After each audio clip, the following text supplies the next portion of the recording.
Hello, future biologists. Welcome to an exciting journey into the fundamental unit of life, the cell. Today, we are diving deep into the brain of the cell, the nucleus. This incredibly complex organelle directs everything your cells do, from growing to reproducing. We'll explore its secrets at 4 levels: easy, medium, hard, and hardest, building your understanding step by step.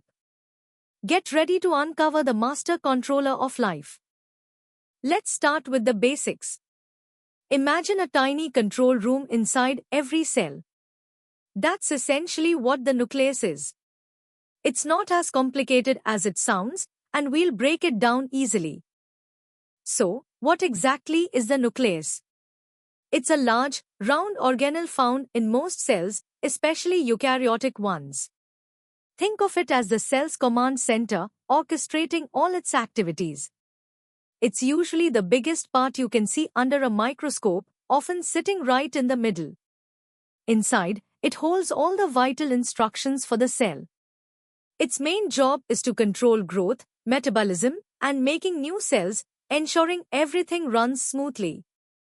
The nucleus isn't just one big blob, it has several key parts. First, the nuclear membrane, or envelope, which acts like a double-layered wall separating the nucleus from the rest of the cell, with tiny holes called pores for communication.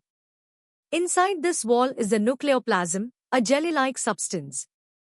Then there's the nucleolus, a dense spot inside, busy making ribosomes. And finally, chromatin, the thread-like material made of DNA and proteins, holding all your genetic information. All these parts work together to make the nucleus the ultimate cell controller. Time to test your understanding. Think about these questions. Q1. What is the main role of the nucleus in a cell? Q2. Name 2 key components that make up the chromatin inside the nucleus. And Q3. What are the tiny holes in the nuclear membrane called, and what is their function? Pause, think, and try to answer these before moving on. Ready to go a bit deeper? Now we'll peel back more layers of the nucleus, exploring its intricate structures and how they contribute to its vital functions. Let's look closer at the nuclear envelope, which isn't just a simple wall. It's a double membrane, much like the cell's outer boundary. This outer membrane is actually connected to the endoplasmic reticulum, creating a continuous network. Embedded within this envelope are complex structures called nuclear pores. These aren't just holes, they're sophisticated gates, carefully controlling what goes in and out of the nucleus. On the inside, there's a fibrous network called the nuclear lamina, which gives the nucleus its shape and helps organize the genetic material. Next, let's talk about chromatin, the true blueprint of life. Chromatin is a highly organized complex of DNA and proteins, specifically histones. Imagine your DNA, which is incredibly long, neatly wound around tiny spools. Those spools are histones. This DNA histone complex forms what we call nucleosomes, the basic unit of chromatin packaging. This tight calling is essential for fitting all that genetic information into the tiny nucleus and also plays a crucial role in regulating which genes are active or inactive. During cell division, this chromatin condenses further to form visible chromosomes. The nucleolus is another fascinating part. Often called the ribosome factory, it's a dense, non-membrane-bound structure within the nucleus. Its primary role is to synthesize ribosomal RNA, or rRNA, and then assemble it with specific proteins to create ribosomal subunits. These subunits are then exported out of the nucleus through the nuclear pores into the cytoplasm. Once in the cytoplasm, they combine to form fully functional ribosomes, which are essential for protein synthesis. So, the nucleolus is indirectly crucial for making all the proteins a cell needs. Alright, let's see how much you've absorbed at the medium level. Q1. Describe the structure and function of nuclear pores. Q2. What is a nucleosome, and what is its significance? Q3. Explain the primary role of the nucleolus. Q4. How is the nuclear envelope structurally connected to another cell organelle? And Q5. Name the proteins that help package DNA into chromatin. Take your time to formulate comprehensive answers. Are you ready for a challenge? Now we are going to dive into the truly complex and dynamic aspects of the nucleus, exploring how it orchestrates genetic information and cell life at a deeper level.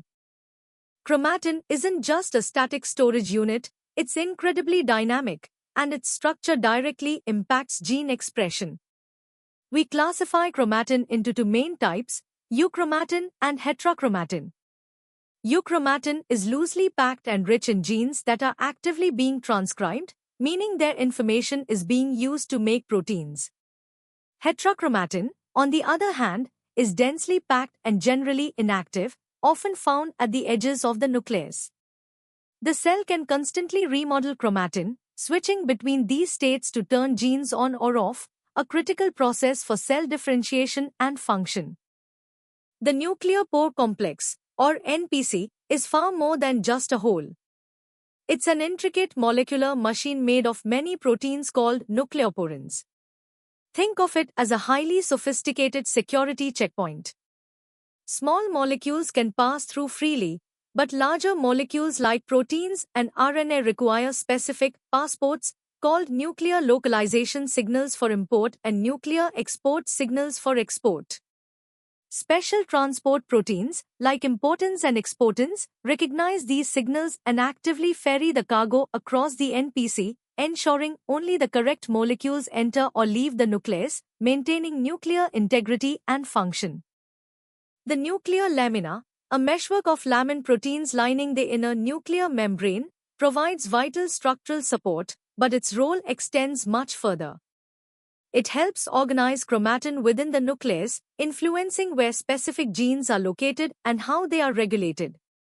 The lamina also participates in DNA replication and repair processes. Intriguingly, defects in lamin proteins can lead to a group of genetic disorders called laminopathies, which can cause diverse symptoms, including premature aging syndromes like progeria, highlighting the critical role of nuclear architecture in overall cell health and organismal well-being. Alright, it's time to test your advanced understanding of the nucleus. Q1. Differentiate between euchromatin and heterochromatin in terms of structure and function. Q2. Explain the mechanism of selective transport through the nuclear pore complex for large macromolecules. Q3. Discuss the significance of the nuclear lamina beyond providing structural support. Q4. How does chromatin remodeling influence gene expression? Q5. Describe the continuity between the outer nuclear membrane and another organelle and its functional implication. Q6. What are laminopathies and what causes them? Q7. Why is the dynamic nature of chromatin crucial for cell function? Think critically about these questions. Welcome to the hardest level. Here, we'll explore the nucleus with the depth of a researcher, connecting its intricate biology to evolutionary insights, molecular mechanisms, and even the engineering brilliance of its design. Prepare to challenge your understanding and see the nucleus in a whole new light. The evolution of the nucleus was a monumental step, fundamentally dividing life into prokaryotes and eukaryotes. In prokaryotes, genetic material floats freely in the cytoplasm, allowing transcription and translation to occur almost simultaneously.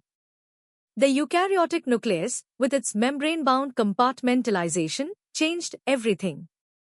It created a spatial and temporal separation, allowing for complex gene regulation, elaborate RNA processing, and a more sophisticated control over protein synthesis. This evolutionary innovation was key to the development of multicellularity and the vast diversity of eukaryotic life we see today. From an engineering perspective, the nuclear pore complex is a marvel.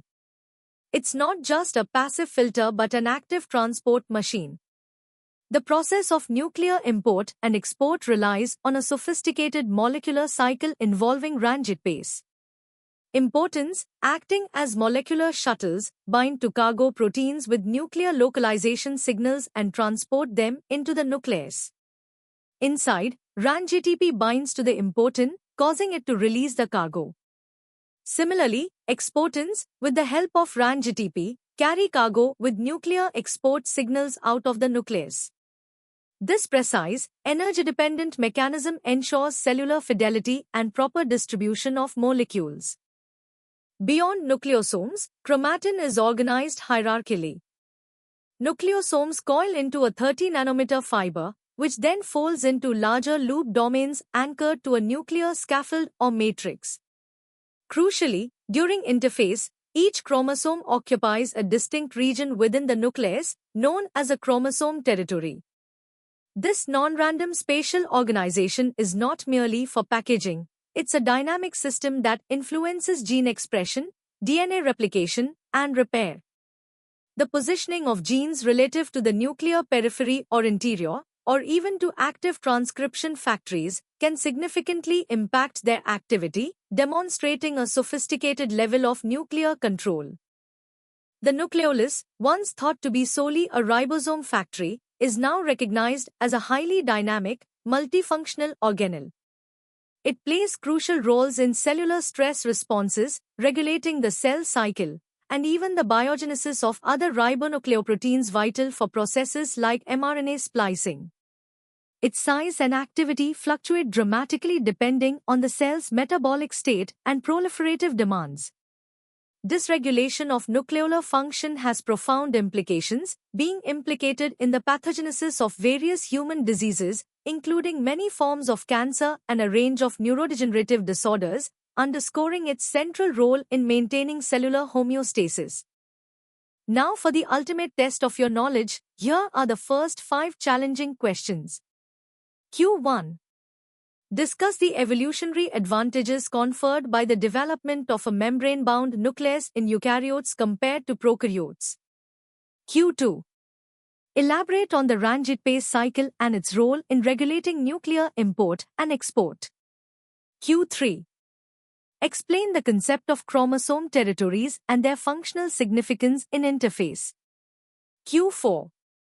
How does the nucleolus act as a sensor for cellular stress, and what are the implications of its dysfunction? Q5. Describe the hierarchical organization of chromatin beyond the nucleosome level. Continuing with our deepest dive into the nucleus, here are the remaining 5 questions. Q6. From an engineering perspective, what features of the nuclear pore complex make it an efficient and selective gatekeeper? Q7. Discuss the role of telomeres in maintaining nuclear integrity and how their dysfunction can impact cellular aging. Q8. How do chromatin remodeling complexes contribute to the dynamic regulation of gene expression? Q9. What are some of the non-ribosomal functions of the nucleolus, and why are they important? And Q10. Propose a hypothetical scenario where a defect in nuclear lamina proteins could lead to a specific cellular malfunction, explaining the underlying mechanism. Good luck! And that brings us to the end of our incredible journey into the nucleus, the true brain of the cell. We've covered everything from its basic parts to its intricate molecular mechanisms and profound evolutionary impact. We hope you feel more confident and curious about the amazing world within your cells. For more such engaging and in-depth educational content, make sure to visit synapse.omaps.in. Don't forget to like this video, share it with your friends, and subscribe to our channel for continuous learning. Keep exploring, keep questioning, and keep learning.